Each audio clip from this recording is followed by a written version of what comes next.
अर्हन्तो भगवन्त इन्द्रमहिता सिद्धाश्च सिद्धिस्थिता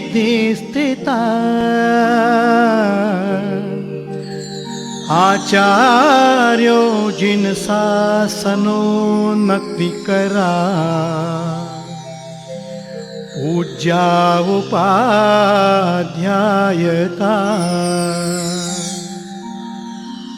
श्री सिद्धांत सुपाठका मुनिवरा रत्नत्रया राधका पंचैते परमेष्टिनः प्रतिदिनं कुर्वन्तु वो मंगलम।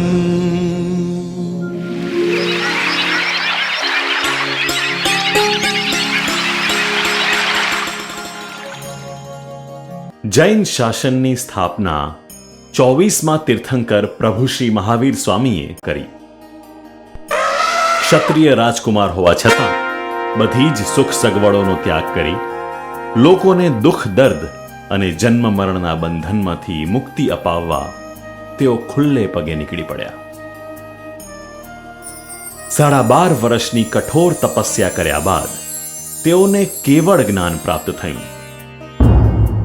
સત્ય, અહિંસા, અચૌર્ય, અપરિગ્રહ અને બ્રહ્મચર્ય એમ પંચશીલનો સિદ્ધાંત જગતને આપ્યો. ધ્યાન, તપ અને ઉપવાસના કઠિન માર્ગ પર પોતે ચાલીને લોકોને મોક્ષ પ્રાપ્તિનું જ્ઞાન આપ્યું. પોતાની ઇન્દ્રિયો પર વિજય મેળવનાર જીતેન્દ્રિય મહાવીર સ્વામીએ જગતને અહિંસા એ જ પરમ ધર્મ એવો વિચાર, વાણી અને વર્તનમાં અહિંસા આચરવાનો અભૂતપૂર્વ સંદેશ આપ્યો. તીર્થંકર પરમાત્મા, વીર પ્રભુ, અરિહંત ત્રિશલાનંદન મહાવીર સ્વામી જન્મ કલ્યાણક ઝાંકી પ્રસ્તુત કરતા શ્રી જૈન શ્વેતાંબર મૂર્તિ પૂજક યુવક મહાસંઘ વડોદરા. પ્રેરણા સ્ત્રોત પરમ પૂજ્ય પન્યાસ પ્રવર શ્રી નયપદ મસાગર મહારાજ સાહેબ. લાભાર્થી Shri Ashishbhai Shah, Agora mall, Balaji group.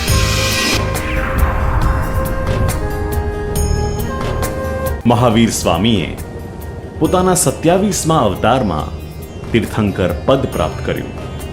તે પહેલા તેમના 26મા જન્મમાં તેઓ સ્વર્ગ દેવતા સ્વરૂપે પુષ્પક વિમાનમાં વિચરણ કરી રહ્યા હતા ત્યારે દેવતાઓએ તેમને વિનંતી કરી,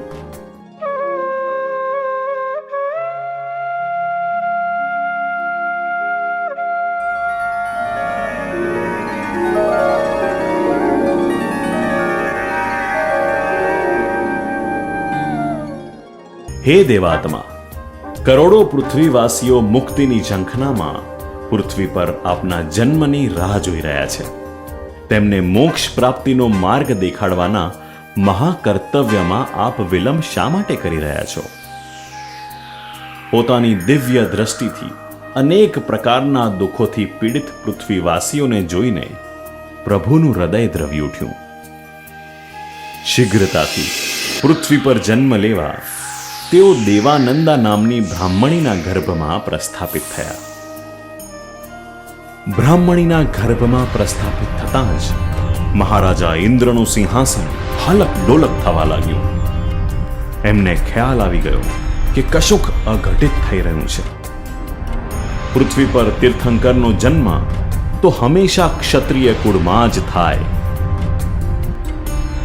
મહારાજા ઇન્દ્રએ તાબડતોબ હરિનૈગમશી દેવ પાસે બ્રાહ્મણી દેવાનંદ માતા અને કુંડગ્રામના મહારાજ સિદ્ધાર્થની મહારાણી ક્ષત્રિયાણી ત્રિશલા માતાના ગર્ભની પરસ્પર અદલા બદલી કરાવી. ગર્ભ પરિવર્તન થતાં જ ત્રિશલા માતા 14 મહાસ્વપ્નો જુએ છે. આ સ્વપ્નો આવનાર બાળક વિશે સંકેત આપતા રૂપકો હતા. પહેલા સ્વપ્નમાં 4 દાંતવાળો શુભ્ર મહાકાય હાથી દેખાયો. અર્થાત અવતરનાર બાળક ક્રોધ, લોભ, અહંકાર અને મોહને નિર્મૂળ કરી પ્રેમ, કરુણા, મૈત્રી અને ક્ષમા ફેલાવશે. બીજું સ્વપ્ન બૃહદ સ્કંદવાળા શ્વેત વૃષભનું હતું. અર્થાત અવતરનાર પુત્ર રત્ન ભરત ક્ષેત્રમાં ધર્મ અને અધ્યાત્મનું ખેડાણ કરશે અને બીજમાં રહેલી સુષુપ્ત શક્તિઓને કાર્યાન્વિત કરવાનું બળ આપશે. ત્રીજા સ્વપ્નમાં તીક્ષ્ણ દંત અને નહોર ધરાવતો સિંહ દેખાય છે. અર્થાત સામર્થ્યવાન અને પરાક્રમી પુત્ર વિશ્વરૂપી વનનું શૂરવીરતા અને નિર્ભયતાથી રક્ષણ કરશે. ચોથા સ્વપ્નમાં લાલ રંગના કમળ પર બિરાજમાન લક્ષ્મીજી દેખાયા. અર્થાત આવનાર પુત્ર ધન, વૈભવ અને ઐશ્વર્યનો સ્વામી હોવા ઉપરાંત અનુકંપાવાન પણ હશે. પાંચમા સ્વપ્નમાં વિવિધ પ્રકારની શ્વેત સુગંધિત પુષ્પોની માળાઓ દ્રશ્યમાન થઈ.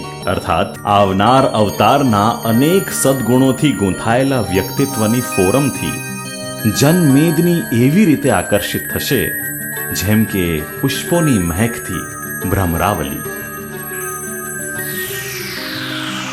છઠ્ઠું સ્વપ્ન 16 કળાએ ખીલેલા ઉજ્જવળ પૂર્ણ ચંદ્રનું હતું.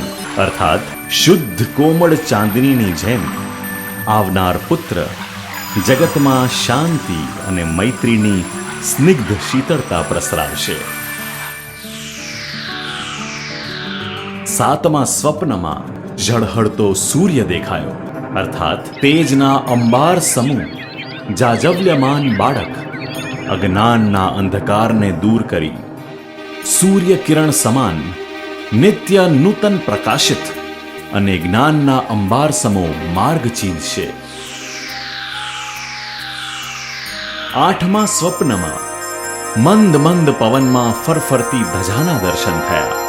એ સંકેત હતો કે આવનાર બાળક વિશ્વ ફલક પર ધર્મ, પ્રેમ, પવિત્રતા અને કીર્તિની પતાકા ફહેરાવશે. નવમા સ્વપ્નમાં સુંદર સુવર્ણનો રત્નજડિત કળશ દેખાયો. એ સંકેત હતો કે ગહન નીરવ ચિંતન કરનાર તેમજ સિદ્ધિઓને લોક કલ્યાણ અર્થે નમ્રતાથી અર્પણ કરનાર બાળ અવતરશે જે સહિષ્ણુતા અને કરુણાનો અસીમ સ્ત્રોત વહાવશે. દસમા સ્વપ્નમાં સરોવરમાં લહેરાતું કમળવન દેખાયું, જે સંકેત હતો કે કાદવમાં ઉગનાર કમળની જેમ નિર્મળ, નિર્લેપ અને અલિપ્ત જીવન જીવનાર બાળક છળ પ્રપંચ અને લોભથી મલિન ન થનાર તેમજ દિવ્ય સુગંધ પ્રસરાવનાર હશે. 11મા સ્વપ્નમાં ખિલોડા લેતો વિશાળકાય રત્નાકર દ્રશ્યમાન થાય છે. અપાર, અનંત અને અસીમ જળરાશિ ઉછાળતો સાગર સંકુચિતતામાંથી મુક્તિ અપાવનાર તેમજ તેના ઘૂઘવાટ કરતા મોજાના માધ્યમથી દિવ્ય સંદેશ સંભળાવનાર અવતારનો સંકેત આપે છે. 12મું સ્વપ્ન દેવ વિમાનનું હતું. આવનાર બાળક વલણ, વિચાર કે વસ્તુમાં સ્થગિત ના રહેનાર અને સીમાડાઓની પેલે પાર જઈ શકે તેવા ચક્રવર્તી ઉચ્ચાલનનો સ્વામી હશે. હંમેશા ખુદ કલ્યાણ માર્ગે ચાલીને અન્યોનો પથદર્શક બની રહેશે. 13મા સ્વપ્નમાં રત્નના ઢગલે ઢગલા દ્રશ્યમાન થાય છે. એ સંકેત હતો કે આવનાર બાળક સ્વયં પ્રકાશિત વિવિધ ઝાંયવાળા રત્નોની જેમ ઝઘારા મારતા આત્મશક્તિયુક્ત વ્યક્તિત્વનો માલિક, યશસ્વી અને વૃત્તિઓનું શમન કરી જીવન આલોકિત કરનાર હશે. 14મા સ્વપ્નમાં નિર્ધૂમ અગ્નિ દ્રશ્યમાન થાય છે, જે સંકેત હતો કે આવનાર બાળક નિરહંકારી, નિર્દંભ, આડંબર વિહીન જ્ઞાનની જ્વાળા સમો હશે. શત સહસ્ત્ર કામનાઓ, ઉત્પાતો તેમજ મિથ્યા વેગોથી અલિપ્ત, ઓજસ્વી, સત્વશીલ અને પરિશુદ્ધ હૂંફ આપનાર હશે.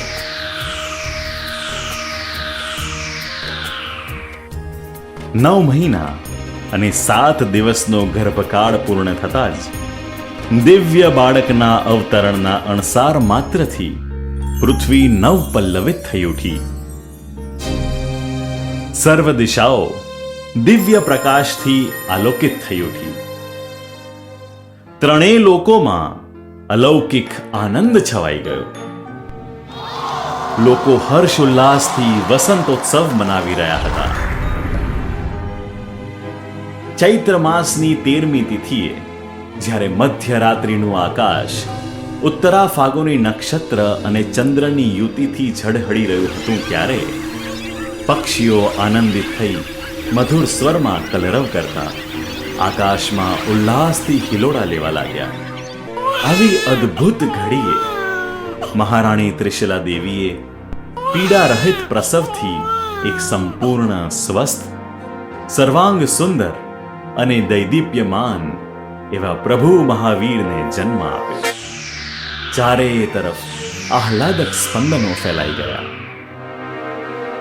ભગવાનનો જન્મ થતા જ ઇન્દ્ર મહારાજા 56 દિગ્કુમારીઓ સાથે બાળ પ્રભુને વંદન કરવા પધાર્યા.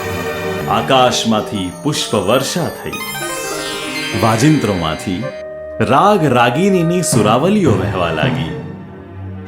પ્રકૃતિના અણુએ અણુમાં પ્રસન્નતા છલકાઈ ગઈ. અપ્સરાઓ મંગલ ગીતો ગાવા લાગી.